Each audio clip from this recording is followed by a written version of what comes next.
Welcome to the College Investor Audio Show, where we talk about the biggest issues impacting millennial money, from student loan debt to side hustles to building wealth. We will show you how to get out of debt so that you can build real wealth for the future. Yes, everyone's favorite time of the year. Tax filing season. It is in full swing. So today we get this question a ton. Do I have to file taxes in multiple states? That is the question we answer on today's College Investor Audio Show. Thanks so much for being here. So tax filing season may be the single best argument for living a life of simplicity, for real.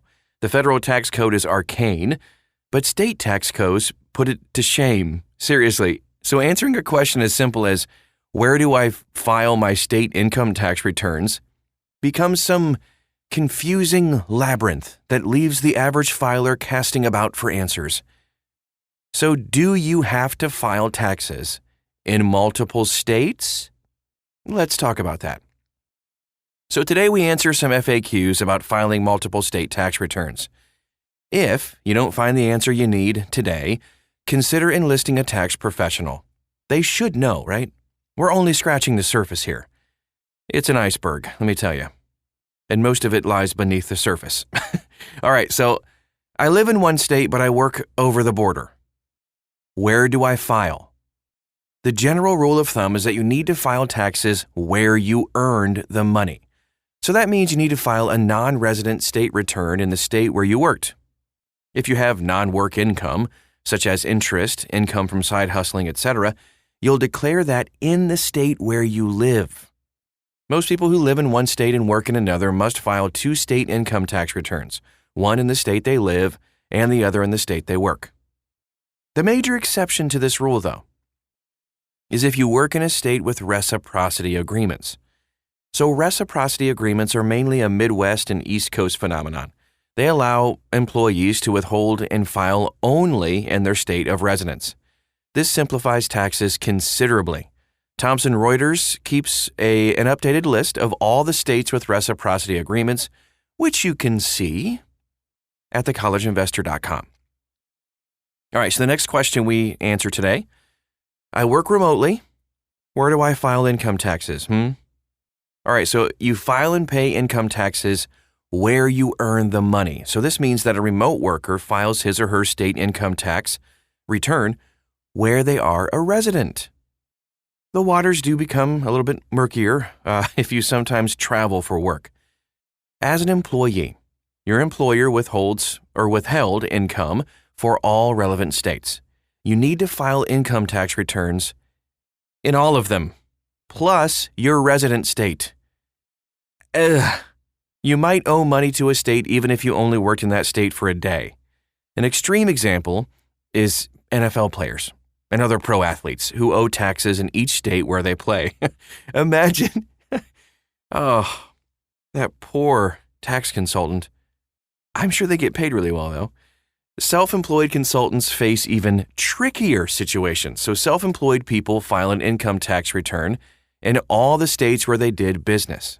If you were physically in a state, you probably need to file a return for that state.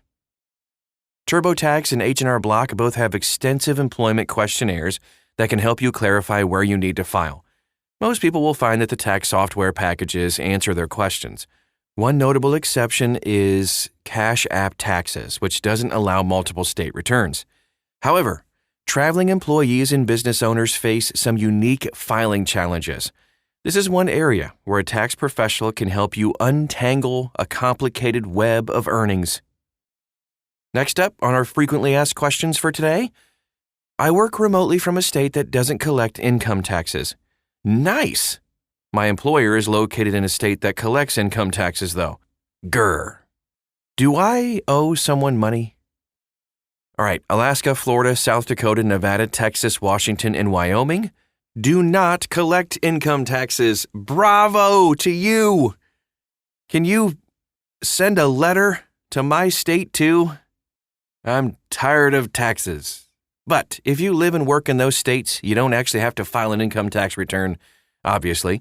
This is true even if your employer's physical headquarters are in a high-tax state.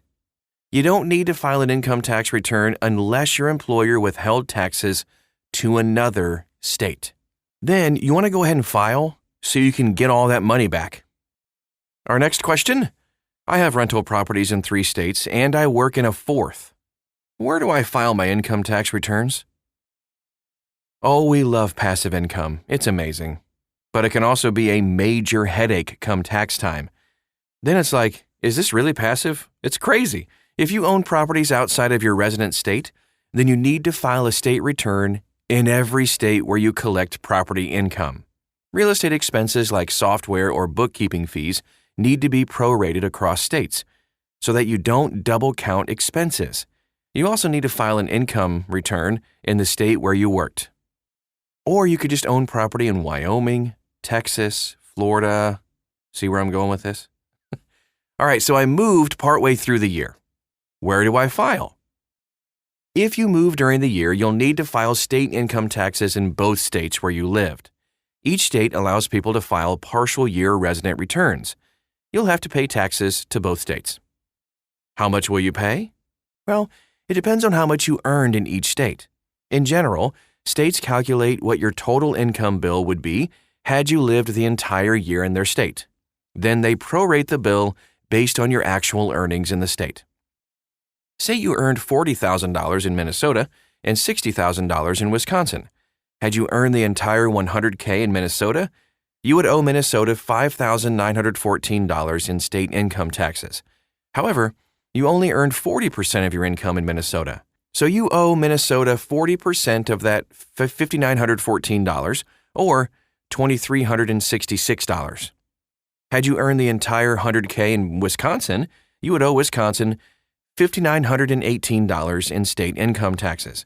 However, you only earned 60% of your income in Wisconsin. Thus, you owe Wisconsin 60% of that $5,918, or $3,551. Next question. My employer withheld taxes for a state where I don't live or work. What should I do? We kind of answered this a little bit ago, but payroll withholding is a surprisingly complex issue, especially if your company has employees in multiple states. If your employer withheld taxes for a state where you didn't live or work, don't panic. File an income tax return in that state so you can get your money back. Next, you'll need to determine where, if applicable, you need to file your taxes. Next question. I own an MLP, and my K-1 has income in other states. Do I need to file? MLPs can be great investments, but they can be quite complicated. Many MLPs operate in multiple states, especially pipeline companies like Kinder Morgan.